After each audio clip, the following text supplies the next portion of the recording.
The wall clock above the scrub sink read 11:47 p.m. The second hand stuttered, then caught up. Fluorescent light hummed. Water ran cold over Evelyn Cole's fingers and pooled at her knuckles, tracing the shallow ridge of an old callus along her thumb. Somewhere behind the swinging doors, a monitor kept time with a thin, patient beep. St. Gabriel Regional Trauma Center was never quiet, not even at this hour. Names scrolled across the intake board, green letters blinking ETA tags strobing like restless eyes. Evie pulled her mask up, checked the ties twice, and kept to the edge of the room where shadows lived, and first years learned to stay out of the way. Cole.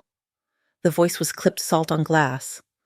Dr. Harrison Locke stood in the threshold of Trauma 1 with his coat buttoned and his posture perfectly straight. He was the kind of man who ironed a shirt that had not yet wrinkled. His gaze traveled from Evie's face to her hands, to the scuffed toe of her shoe, cataloging and discarding. Yes, sir. You observe. Touch nothing unless I tell you. Clear. Clear. He turned and the room pivoted with him. 3 nurses lined a cart metal tray stacked with shiny instruments that smelled faintly like coins. A 4th nurse checked monitor leads with a fast-practiced hand. The air carried antiseptic and the thin bite of adrenaline the way a storm announces itself before the first drop lands.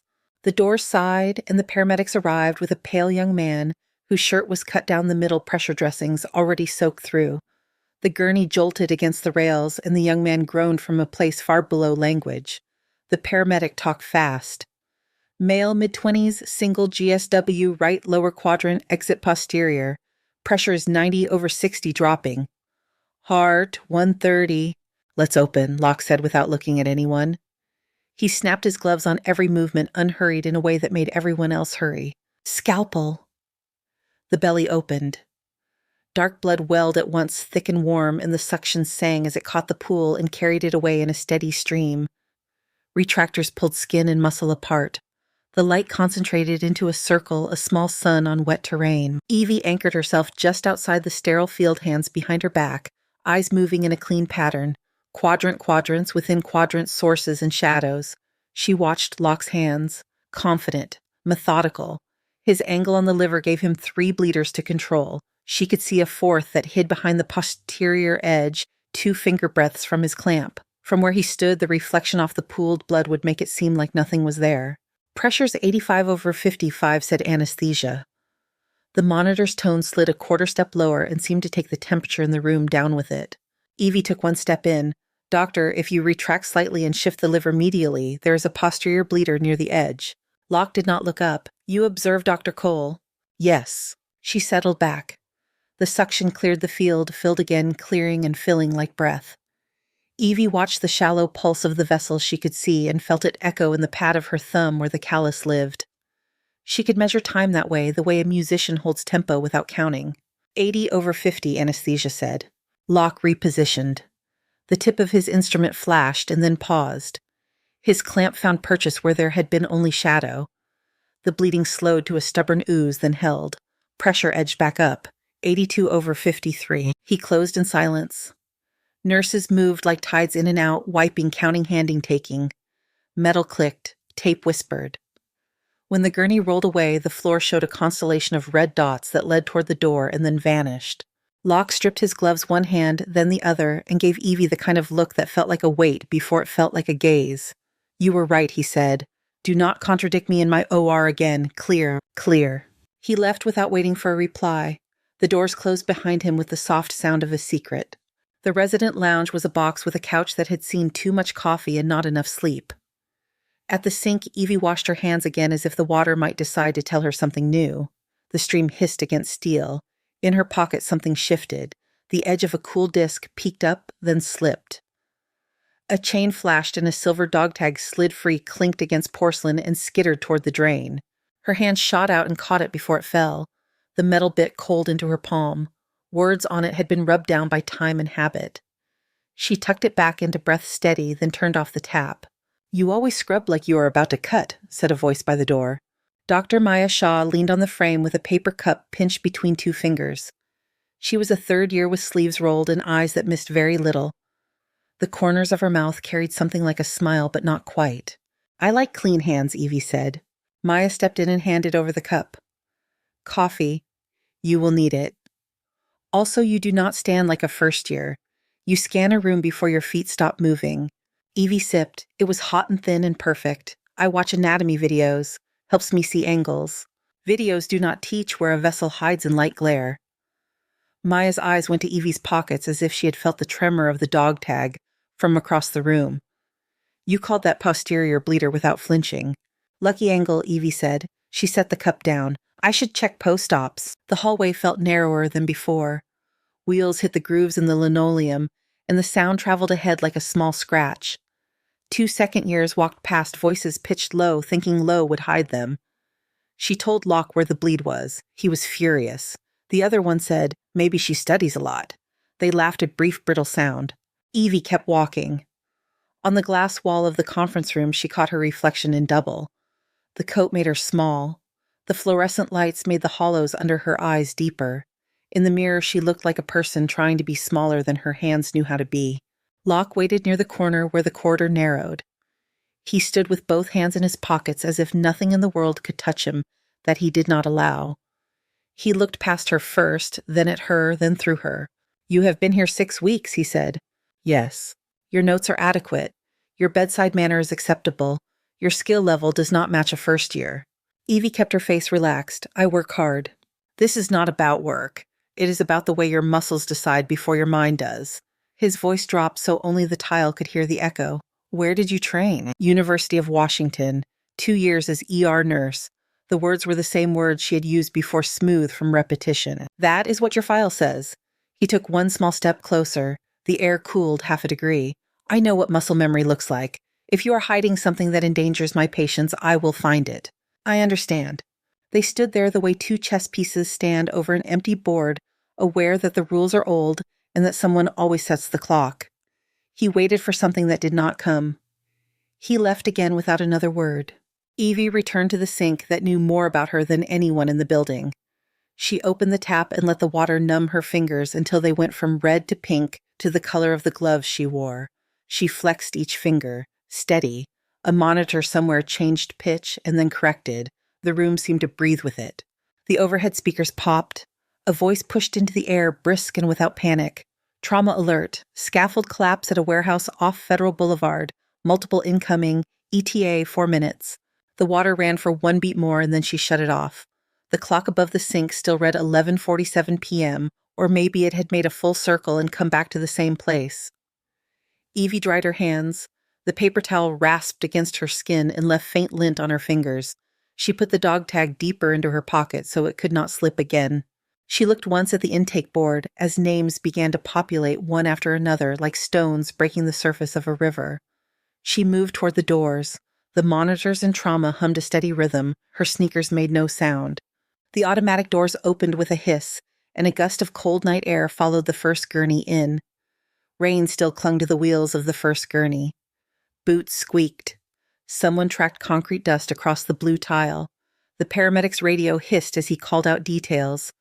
Warehouse on Federal, scaffold collapse, 2 trapped, 1 extricated with compromised airway, 1 with an open tibia and probable pelvic fracture. Dr. Luis Alvarez slid into place at the head of the bed and took the laryngoscope like he had been born with it. Evie kept to the side eyes, reading the patient in pieces. Lips gray at the edges. Neck veins full. The right hemithorax rose shallow and late. When the bag valve squeezed the chest, pushed back like a stuck door. Breath sounds left diminished. Right nearly absent, Evie said to the nurse on her left. Ruth Delgado badge clipped to a scrub top flecked with dried iodine pressed a stethoscope to the chest. She listened, then looked up. Her brows knit. I can barely hear the right. Pressure is dropping, said anesthesia. 87/54. Alvarez focused on the airway. The tube slid in clean. Capnography spiked. Oxygen saturation climbed a breath, then stalled at 84. The monitor dropped its tone in a way that made the room hold its inhale. Jonah Park hurried in, still tugging at his gloves. What do we have here? Tension pneumo on the right, Evie said quietly. I will assess in a second. He reached for a stethoscope with one hand and a chart with the other. He does not have a second. Evie was already reaching for the tray. Betadine. Ruth moved without waiting for an order. She slapped the brown bottle into Evie's palm. Evie flooded the right chest wall and drew a quick map with her finger. 5th intercostal space at the mid-axillary line. She felt the notch of the rib like a landmark she had visited too many times. Scalpel. The blade met skin, imparting muscle with a crisp sound that got under the noise of the room. 2 centimeters, no more, no less. The suction waited, but there was no blood to catch yet. Only the resistance of tissue that would give if asked the right way. Kelly clamp. She pushed the tip through the intercostal space eyes on the patient, not the clamp. There was a pop that everyone in the circle heard. Air rushed out, warm and stale and loud enough to make the monitor answer with a higher tone. The chest softened under her hand. 90-degree turn, tube, 32 French. Ruth's hands shook a little. She had it ready anyway. Evie advanced the tube along the path she had opened, posterior and superior until the feel changed, and she knew she was where she needed to be. She connected the tubing to suction. The canister filled with air and a thin froth.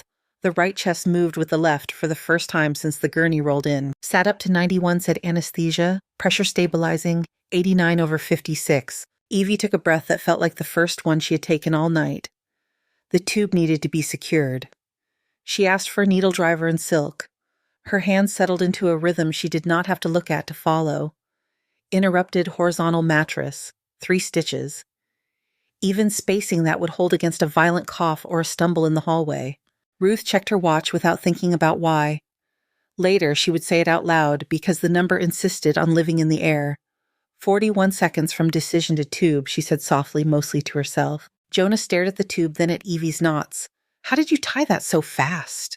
Evie handed off the needle driver and stepped back. Training. Alvarez checked breath sounds again and nodded. Good catch. Next time you call out first, then act. He glanced at Jonah, then back to Evie. Chain of command matters, even when you are right. Yes, doctor. The second gurney arrived with a man who smelled like concrete dust and blood. White bone showed at his shin where skin should have been. A paramedic listed vitals. Pressure 95/60, heart 115, pelvis unstable on compression.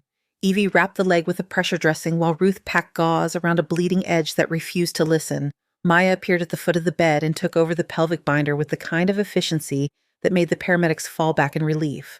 In the lull that was not a lull, Ruth looked at Evie's sutures again. My brother was a corpsman, she said, not quite looking at Evie. He tied knots like that in Kandahar. Evie cleaned her hands with a wipe. The alcohol stung. I learned from an old video, she said. Ruth tipped her head as if she had heard the shape of the lie, not the word. Maybe so. They moved the first patient to radiology. The second headed to ortho. Evie rewound the tubing, wiped down the stand, and put the lid on a half-empty tray. She liked the small order of it, the way one thing would fit inside another until the clutter thinned. Maya drifted into the space beside her like a shadow that had decided to speak. 41 seconds, she said. I counted after Ruth said it. Even if she rounded, that was faster than most attendings on their best day. Evie kept her eyes on the tray. He needed it. You found a line the rest of us would have had to search for. That is not video training. Maya waited for a response that did not come. She took a slow sip of coffee that had gone cold. Locke will ask again. He already did. What did you tell him? That I work hard. Maya's mouth tilted. Not a smile, not a smile. You know that is not what he means. Be careful. He will protect patients first. If he thinks you are a variable he cannot model, he will remove you. Evie rinsed her gloves and dropped them into the bin. I understand. The hallway carried voices like a vent carries heat. 2 second years outside the medroom forgot the first rule of gossip in a building with too many ears.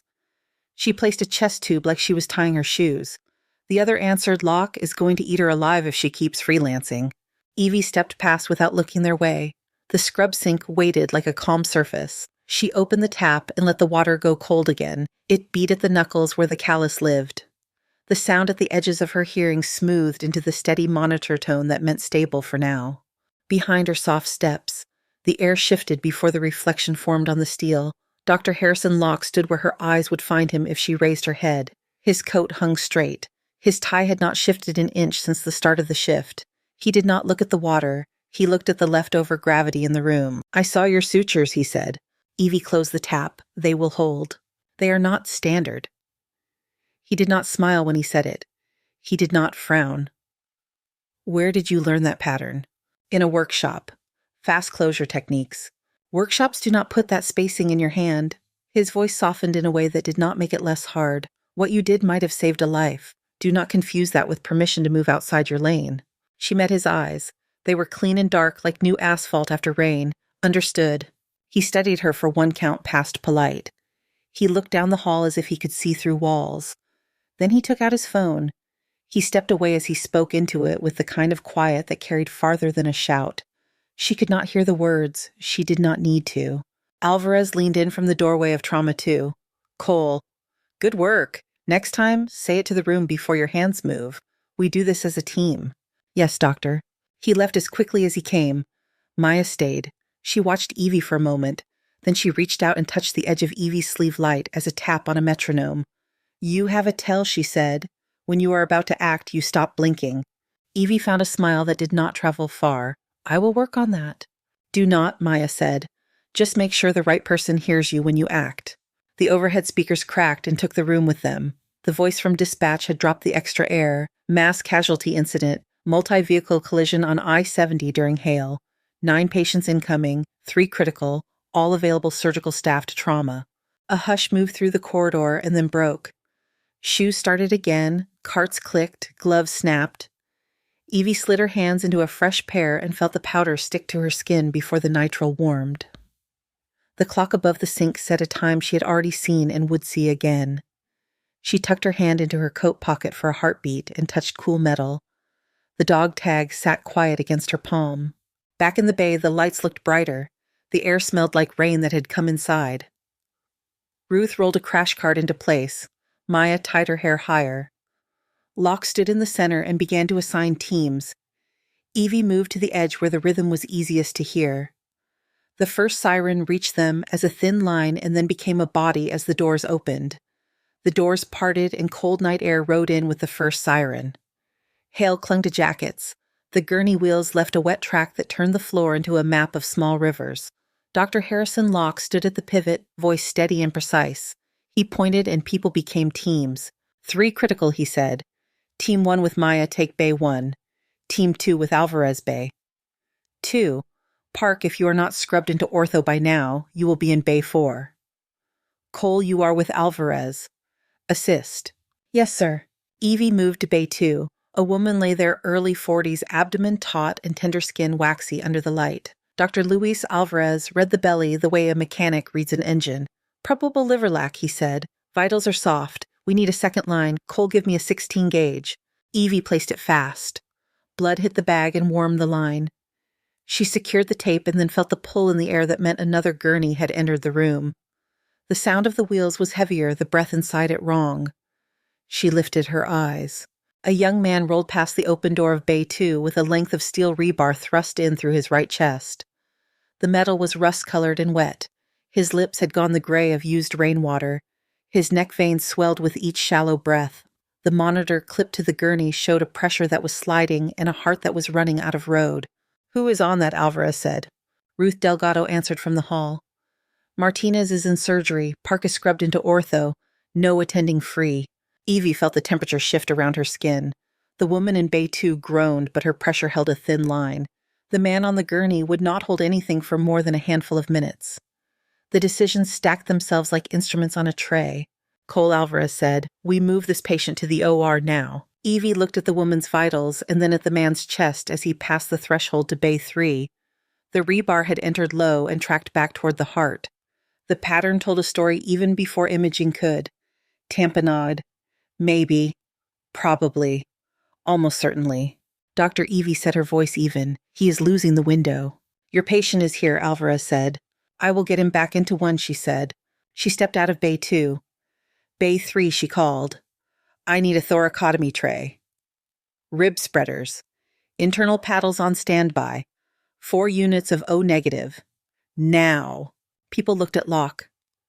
Locke was in Bay 1 with Maya. He did not look up. Ruth did not wait for him to. You heard her, she said. Move. They moved. The gurney locked into the bed with a click. Evie snapped on a fresh pair of gloves and felt the powder on her skin turn slick. She felt for the pulse in the neck. Thready. She looked at the pupils. Reactive but slow. She looked at the chest. The rebar held the right lung fixed like a tent pole. On the left there was a movement, but not enough. She looked at the face. A thin scar rode the arch of the left eyebrow clean and pale. It had been closed by a steady hand a long time ago. Evie's stomach tightened once hard. The room went a shade quieter. Sand in the wind, rotor wash, a young medic holding his breath while he learned to pack a wound in a tent that shook. She closed the door on the picture and returned to the room she was in. Name, she said. Ortiz, the paramedic, answered. Daniel, 29. Found under the collapsed frame. Rebar through the chest. Pressure is 68/42. Scalpel. Ruth placed it in her palm. Evie painted the chest with betadine. The color looked like a bruise spreading. She set her left hand along the ribs and found the fifth intercostal space. She cut from the sternum toward the axilla in one clean line. Muscle parted. The smell shifted. Warm iron and old pennies. Rib spreader. Metal teeth met bone. The crank turned. The chest opened with a sound too close to wood breaking to feel like a body.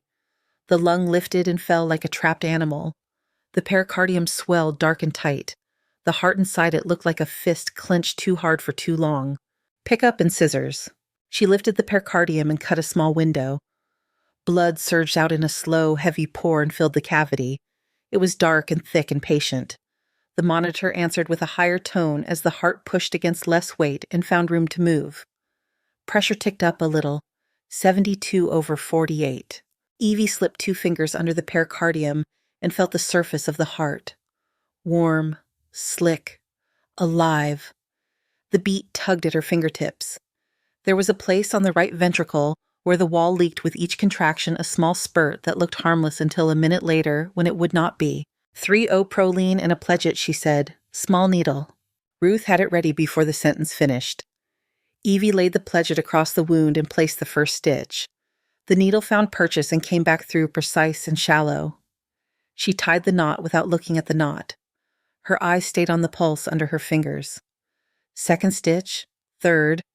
The leak slowed and then held. The beat steadied against her skin. Pressure is 84/50, anesthesia said a little reverent around the edges. Evie drew a breath and felt the air in it. She looked up to find Ruth's eyes on her. Ruth's voice was a whisper meant for both of them. You have done this before. Enough, Evie said. A shadow filled the doorway and did not move. Dr. Harrison Locke stood at the edge of the room with his arms still the way someone stands when that is the only way to keep from reaching in. He looked at the open chest and then at Evie's hands inside it. His face gave nothing away. His eyes gave everything away. Stabilize the rebar before removal, Evie said. Sandbag on the shaft. Do not let it shift. Ruth placed a bag against the metal and taped it to the skin with long strips that crossed like a net. The monitor tone found a rhythm that felt human again. A sound came from the bed that was not a monitor or a tray or a breath. It was a voice thin and dry. The patient had opened his eyes to a narrow slit. Evie, he said. Captain Cole. The room went still. Ruth's head turned slight just enough to meet Evie's gaze. The words sat in the air between them and made a shape. Daniel, Evie said, voice low. Do not move. Breathe slow. You taught me to pack under fire, he said, lips barely moving. Outpost Falcon. Save your breath. They said you were gone, he said. Helicopter crash. That was not me. His eyes closed again. The sedative did its work. The monitors held. The heartbeat under her fingers knocked on her skin like a person reassured. Locke stepped in without a sound. He looked at the beads of betadine on the drape and the way Evie's pledget sat flush against the myocardium. He looked at the knots that made a small ladder over muscle that could not be touched the same way twice. He said nothing. He did not need to. The overhead spoke into the room. Bay 1, patient arrest. Ruth looked to Locke. Locke looked at the heart that had found a steady line and then at the door. Close and secure, he said to Evie. Then follow. Evie placed a drain and set 2 more sutures to anchor the window. She set the rib spreader to reverse and let the chest close the way a book closes, careful not to pinch anything that would shout later. She tied the skin and left a space they could reopen if they had to. She taped the sandbag again for good measure. Move him to OR, Locke said. Ortho will help stabilize the rebar for removal. Ruth ride with him. Ruth nodded. Yes, doctor. Evie peeled off her gloves and reached for a new pair on the run. The hallway was a narrow river of motion. Bay 1 was already crowded. A middle-aged woman lay open with her sternum cracked and spread. The nurse at the head of the table had both hands inside the chest performing internal compressions. Her arms shook with the effort. How long down, Locke said. 4 minutes total, Maya answered. Blunt chest trauma, lost pulse on transfer. Charge to 20, Locke said. Clear. Evie took the position at the chest and replaced the nurse's hands. The heart under her palm felt heavy and slow. She pressed and released in a rhythm that matched the cadence in her head. 1, 2, 3, 4. 1, 2, 3, 4. The monitor spat out a flat line that argued with the movement. Shock, Locke said. The paddles touched, the body jumped and settled, the line did not change. Evie resumed compressions. The heart felt cooler now. The skin had gone pale in a way that looks like the color was not coming back. 30, Locke said. Clear. Shock, nothing. 40, he said. Evie kept the rhythm. Her shoulders burned. Sweat collected under her gown and ran down to her elbows. She watched the pupils. They were wide and glassy. She looked at the clock because someone had to. 6 minutes. The room carried a silence that you can hear even when everyone is working. Epinephrine, Locke said. Dr. Evie said. Her voice held the same tone she had used in Bay 3 and in other rooms and other lives. She is gone. We have not tried vasopressin. She has been down 6 minutes with blunt chest trauma, no activity, fixed pupils. Evie let the rhythm slow by a fraction and then stopped her hands. We have 2 other patients in critical status who still have a window. The words made a cold space in the room. Maya's eyes lifted to Evie's face. The nurse with the tired arms leaned back as if the table had shifted. Locke stood very still. He looked at the chest and then at the monitor as if one of them might offer a different answer. You are calling it, he said. Yes. The pause held for one more breath than was comfortable. Locke set the paddles down with care. Time of death, 22:23. The words softened the edges in the room. People moved again. They covered the chest. They turned off the elements that did not need to be on anymore. Maya touched Evie's forearm once quick. No more was needed. Locke stepped out first. The corridor was bright and cold after the heat of the bay. He stopped at the small room nurses use for charting when they did not want to sit. He held the door with 2 fingers. Evie went in. The fluorescent light hummed like it had a secret to keep. He closed the door and stood across from her. He kept his hands in his pockets. It made him look like he was not bracing for impact, even if he was. Who are you? He said. Evie reached into her pocket and brought out the dog tag. The chain slid like water. The metal hit the stainless steel counter with a clean, dry ring. The letters were worn. The sound stayed in the room. The dog tag rang, once against the steel, and went still. Locke's eyes tracked the stamped letters, then climbed to her face. Captain, he said, not a question. Former, Evie said. Joint surgical team. He nodded once like a door closing. You saved Ortiz. You called a time of death I would not have called as fast. Both will be written. Both are true. He lifted the tag with one finger and let it fall back. At 8 in the morning you will meet Dr. Elaine Ward. Bring the truth. He left the room as if the air were a corridor he could move through without touching. Evie pocketed the tag. The hum of the light pressed close. The monitor in the hall found a steady line and held it. Morning arrived in a thin strip of gray through the narrow office window. Dr. Ward sat behind a desk that gleamed under a small lamp. Her hair was pulled back. Her expression belonged to someone who had signed too many forms and not enough of them had changed anything. Dr. Cole, she said, sit. Evie sat, her hands stayed on her knees. Your performance last night is documented by 3 attendings, 2 charge nurses and half the paramedics in Denver, Ward said. Your file says you are a first year with an ER tech background. Your hands say otherwise. I have 2 options for you. Termination for misrepresentation and protocol violations, or a condensed path that reflects your actual skill with guardrails to keep this institution safe. Before I consider the second, I need to know what I'm hiring. Evie looked at the polished edge of the desk. She saw her face doubled in the wood. She let out one breath the way divers do when they go under and know the water will close over their heads. Cara Ridge, she said. Convoy ambushed. We were 4 kilometers from Outpost Falcon. 11 wounded in minutes. No cover worth counting. Dust in the teeth. Heat like a stove left on. I called medevac. 17 times. Denied. Too hot, they said. I cut in the back of a transport truck while the world shook. 16 hours. 11 lived. 4 did not. One was Lieutenant Naomi Brooks. Ward listened with the stillness of a listener who knows that silence is part of the work. Why did you leave the service? I could not enter a room without seeing the ones I could not keep. Evie's mouth went dry. She swallowed. I stopped trusting my own decisions. I ran. Ward opened a drawer and took out a single page. Your service record is sealed at points that matter. If I'm to consider you for anything other than termination, I need access. Authorization here. You may refuse. If you do, we are done. The paper slid across the desk. The pen followed, balanced exactly along the line where names go. The fluorescent hum seemed to step nearer. Evie looked at the line. She thought of a tent lit from within like a lantern. She thought of Naomi's hand on her shoulder the day before Cara Ridge, when the radio was quiet and the sun had not burned through. She signed. Ward took the page. I will call when I have answers, she said. Go home. Or stay near. Your choice. Evie walked to the scrub sink and turned the tap.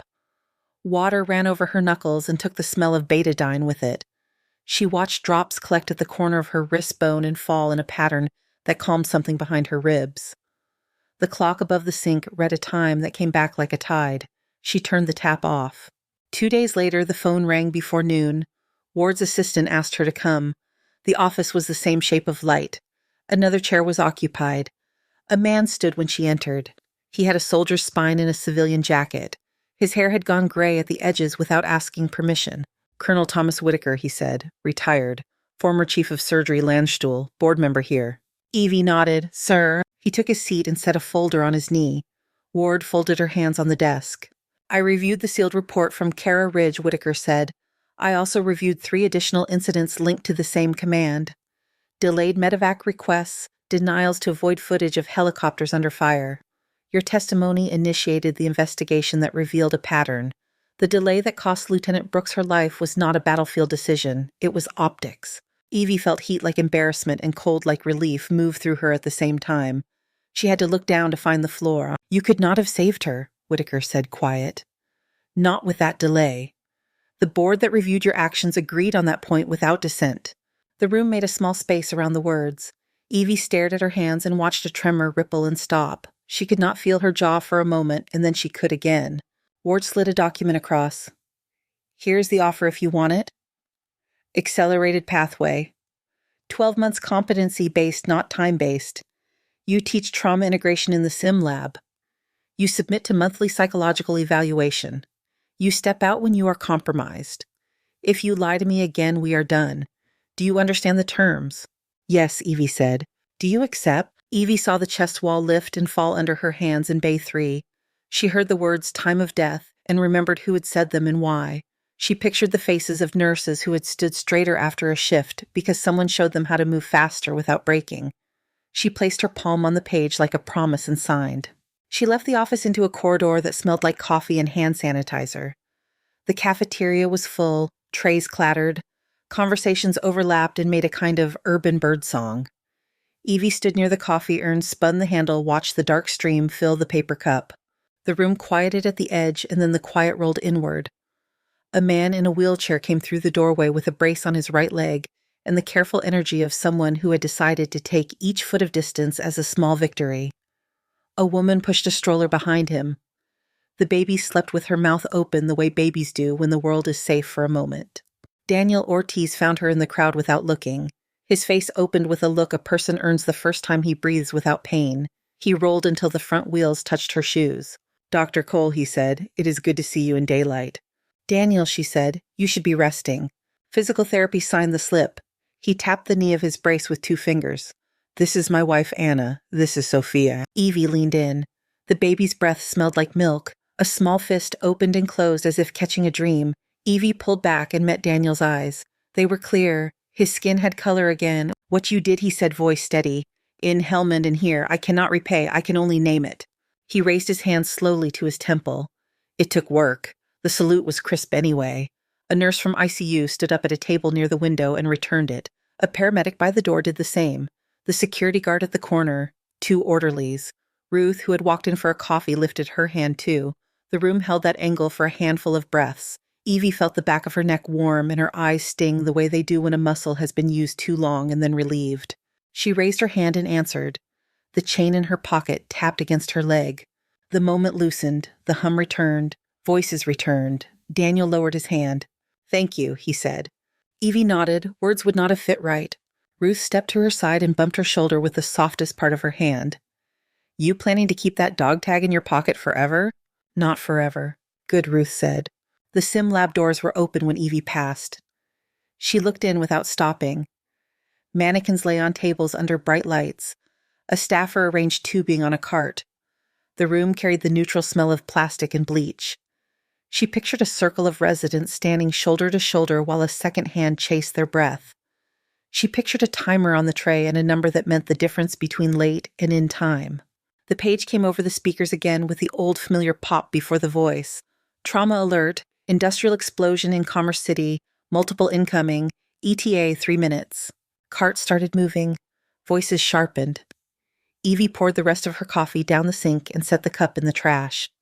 She took the dog tag from her pocket. The metal was cool against her skin. She slipped it into the bottom drawer of the sim lab desk and closed the drawer without noise. In the trauma bay, lights blinked on. The board filled. Locke stood in the middle and lifted his chin at her. His eyes asked and answered in the same second. Evie pulled on a fresh gown.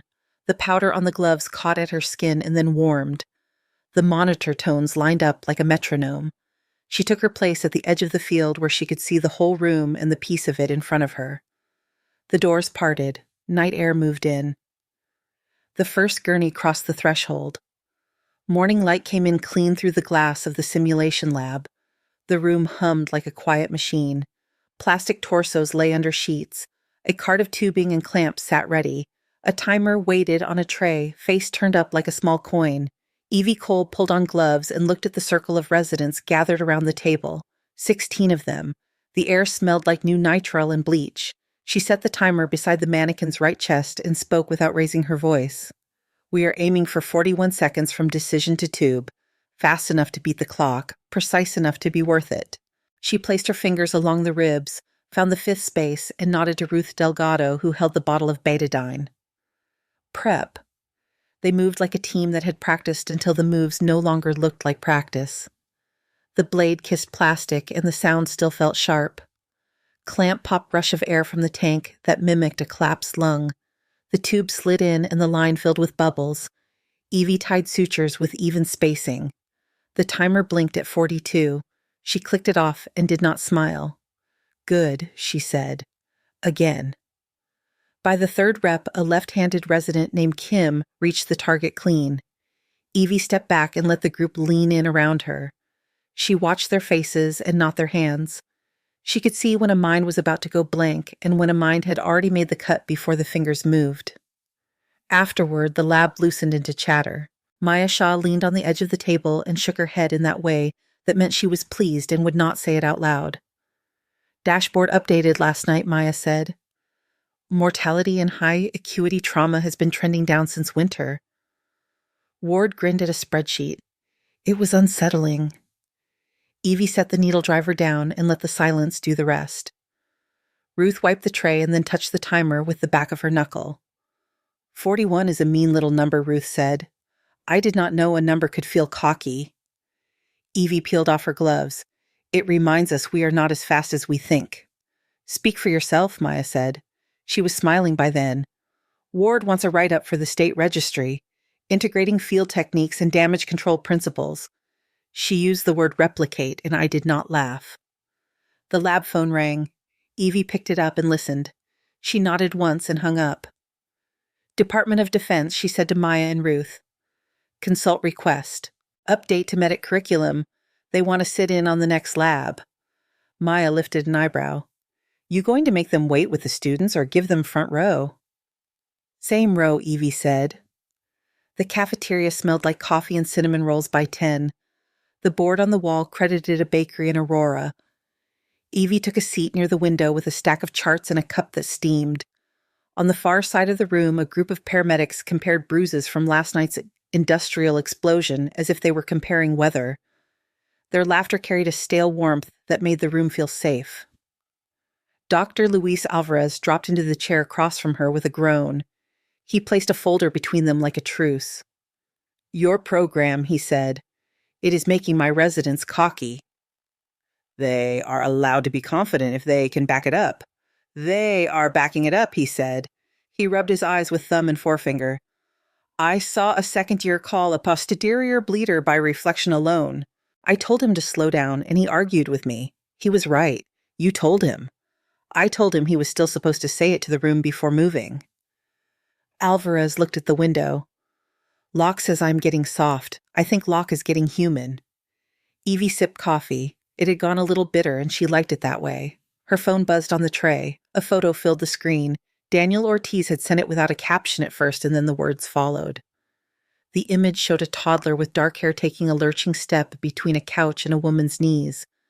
A hand just off frame was ready to catch. She read the line that came under it. She is walking, because you did not stop. Evie let the screen go dark under her thumb. She felt the small weight of the drawer key in her pocket, even though the dog tag itself was not there. The drawer in the sim lab held it. The chain slept under a stack of laminated checklists. It was the right place for it. In spring, the city sent a soft wind across the plaza in front of the convention center, and the banner above the glass doors read National Trauma Symposium in red and white. Inside, the air had the dry chill of hotel AC and too many conversations. Evie stood behind a podium that had been adjusted down a fraction for her height. The slide behind her showed a simple chart with a line bending in the direction people wanted. Refusing to give up, she said, combat surgical principles in civilian emergency departments, damage control, triage that shifts with the room, how to move at speed without burning precision. She showed clips from simulation. She showed a suture pattern that would hold even when a patient coughed hard against a tube. She kept the language clean and let the work be the part that filled the room. The applause at the end was a steady wall of sound that did not feel like an answer, just a fact. People lined up with questions. Some asked about kits. Some about staffing. Some just said thank you in a way that made their voices slow. When the line thinned, a young woman in a navy blazer waited at the edge. She did not speak until the empty space around them felt private. I am an intern, she said, voice careful. University Hospital, I am prior Air Force. I have been leaving that line off. I thought it would make people see me as less of a physician. Evie looked at her face and saw the work it took to say each word. Does it make you less of a physician? No. Then stop leaving it off, Evie said. She kept her tone light. Put it back on and let them ask you what you know that they do not. The intern nodded and pushed air out in a way that reminded Evie of the moment a chest tube starts drawing. Thank you, she said. I did not know if I belonged. You belong where you stand, Evie said. Take the hardest corner of the room and make it yours. The intern smiled small and real. She stepped aside and Evie packed up the laptop and the cable and the clicker that never clicked at the right time. She stepped out into sun and found that the sound in her head had changed. The metronome had softened. It still kept time. It did not drive. Back at St. Gabriel, the afternoon had a slow thrum to it. The hallway smelled like citrus cleaner and starch from laundered gowns. Evie walked past the sim lab and paused with her fingers on the drawer pull. She opened it a few inches and saw the silver disc nested where she left it. The chain had settled into a loose circle. She closed the drawer softly and turned toward the scrub sink. Water ran. It broke over her knuckles and fell clean into the basin. The sound carried up into the bones of her wrists and eased out the places that held tension without telling her. She turned off the tap and used one paper towel. The clock on the wall held steady at 11:47 because a second hand can be on the move and still look like it is standing still if you catch it at the right moment. The overhead speakers clicked. The voice spoke with no extra words. Trauma alert. MVC on Spear. 2 incoming. 1 critical. Carts moved. Doors opened. The air shifted the way it does when velocity enters a room. Evie pulled on gloves, felt the powder catch, then melt with skin heat. She stepped into place at the edge of the field where she could see the arc and the point. Monitors brought their tones into a single line. The automatic doors sighed. Night air came in around the tires. The first gurney crossed the threshold and brought the work with it. Thank you so much for listening to today's story. If this story resonated with you or made you reflect, I'd love to hear your thoughts, so feel free to share them in the comments below. And don't forget to like, subscribe, and hit the notification bell so you won't miss the next story.